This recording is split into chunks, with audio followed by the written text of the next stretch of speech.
I hope that everybody is doing fantastic, well, wonderful, and I hope that everybody's happy. I'm going to share the experience that happened to me yesterday, and I'm still reflecting on it, and I don't know exactly my thoughts. I know how I feel. So, as people know, I got a beer shirt on right now. I like to go to breweries and drink, and I love to engage in dialogue. I like to socialize. I have friends that either work for breweries or are usually there. So, um, I go and visit my friends and we'll talk over a beer.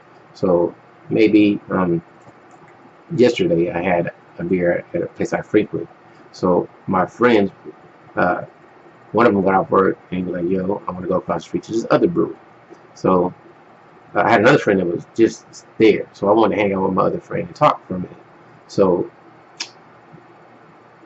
once my friend got done with his beer, he decided to leave. I decided to walk to the other brewery. So on the way, I decided to take a shortcut across the street. I crossed the street and I dropped my phone in the middle of the street. So because I have a smartwatch and I tried to turn on my headphones, I know I didn't have my phone, so I turned around and I noticed that my phone was in the middle of the street. So I go back to the street and I go to the middle of the street and I pick up my phone and I proceed to walk back to the curb. So the police pull up on me and they say, "No, are we stopping you?" I said, "Yeah, because I was jaywalking. I'm not thinking anything about it." So they say, "Where do you live?" I say, "I live right down the street." They say, "How long do you live there?" I said, "Other than time I served in the military, I lived there my whole life. I move when I come back." So then they were asking me, "Do I have any felonies?" And mind you, I had on a Spider-Man shirt. I had on some Dickie shorts, and I had on some shoes that were colorful. Like, I wasn't trying to. I looked like a geek, like I normally do, and I wasn't. I don't think I looked any way hostile or anything. So I'm assuming, hey, we're gonna let you go this time. We're not going to. We're not going to, give you a ticket or going to give you a ticket. Hey, just be careful. That's I thought would have been appropriate. But one of the cops continued to talk to me. He was like, "So, do you have any felonies? Do you have anything on you? Any drugs, any paraphernalia?" I'm like, "No." He's like, "Where's the brewery that you're going?" I said, "It's right around the corner. It's right there." He was like, uh, "Why did you jaywalk?" I said, "I was just trying to make a shortcut, and I dropped my phone, so I went back to the street to get my phone." And he was like, "Put your phone on the ground." So I put my phone on the ground. You see, it's all cracked up. It's cool. I'm not really tripping. So then he was like, "You have ID?" "I have ID in my pocket. Can I get it?" And he was like, "No, no, no. Let me pat you down." And I'm like, "Are you gonna comply with this?" Like, really, I did not want to, but the whole time it was him and his partner. They both had their hands on the gun, and I don't want to be uh, another violent black man who shot for not cooperating, even though I didn't think that it was, why would you do this? I'm doing, I just jaywalk. I mean, come on now. So he told me to turn around, put my hands behind my back, and I complied with him. And he told me to spread my legs, he kicked my legs, told me to spread them wider, and he was like, "Yo, I'm checking. You sure you ain't got nothing in your pockets?" I said, "I got my keys, man, and my wallet. That's it." So he started searching. He said, "What's this? Can this poke me?" I'm like, "No, man, this is my keys." So he takes my stuff out, puts it on the ground, he goes in my other pocket, pulls my wallet out, and then he tells me to sit on the curb. Like, the way he did it was kind of aggressive. Like, you sit on and keep your hand behind your back, sit on the curb. And to me, it was dehumanizing. I shed a little tear, like, really, just for jaywalking?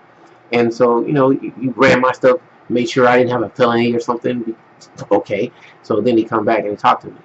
And I said, "Listen, dude, I thought that was uncalled for. I don't understand why you had to go so far. But we don't know what a criminal looks like.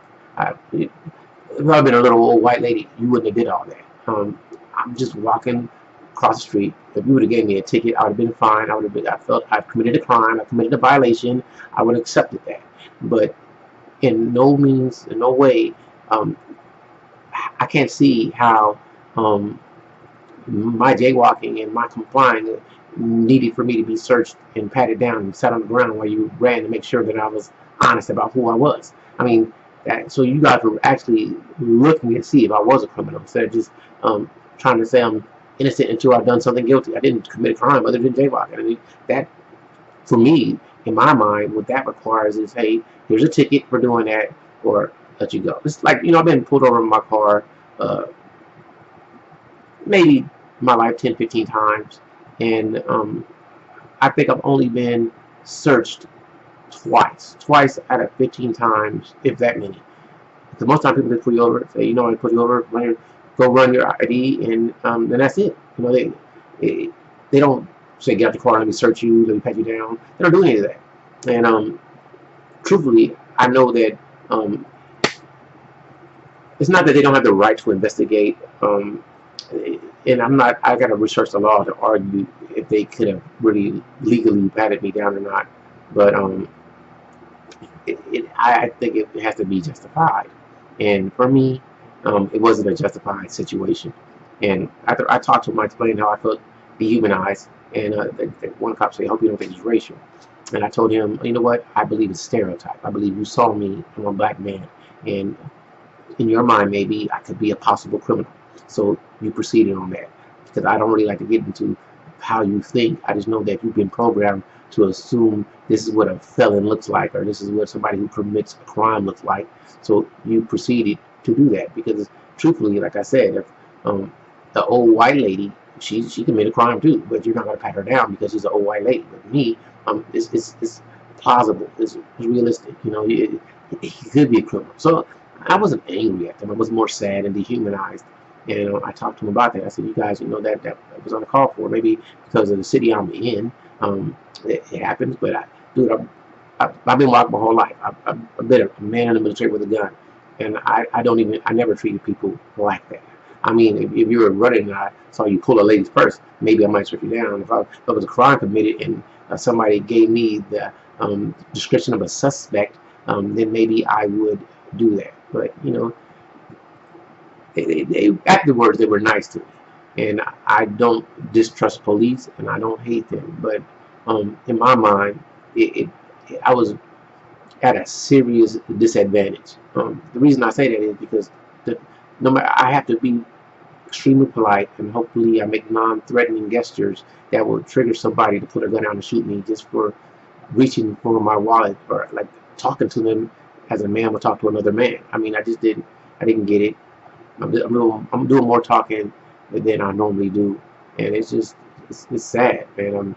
Afterwards, I went to the other brewery, and I just wanted to get people's opinion on it. So I talked to a couple of my male friends.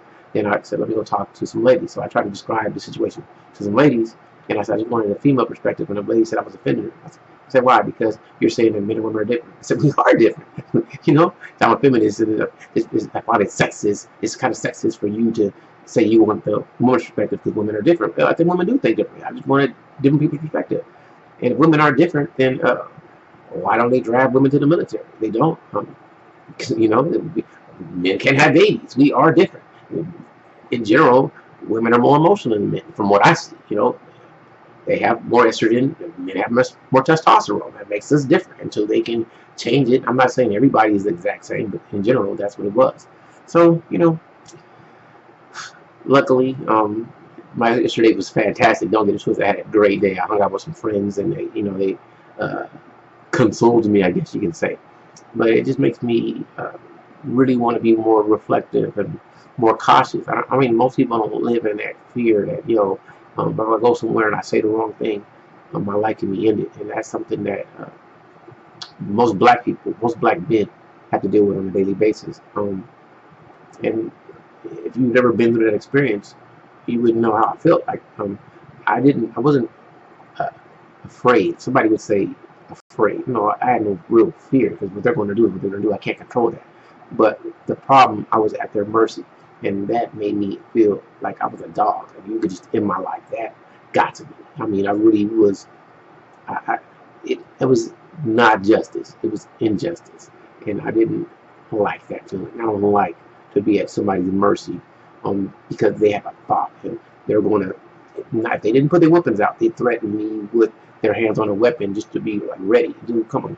I mean, I do understand at the ready. I do, but come on now. You're talking to me. I haven't did anything. I'm walking down the street. It's the middle of the day. It's like 3 o'clock p.m. It's in the industrial area, and it's when I was done, a little dude, I'm gonna say a brother of Latin descent, maybe even Hispanic. I don't really want to get into that, but he talked to me. He was like, "Yo, these police out here, it's it's it ain't safe for us." And I shook his hand and said, well, "Thanks, for saying that to me. I feel you." I kept pushing. Well, anyway, I still love people. I love everyone. I love the police for promoting safety, but what happened to me, I didn't feel they were protecting and serving me.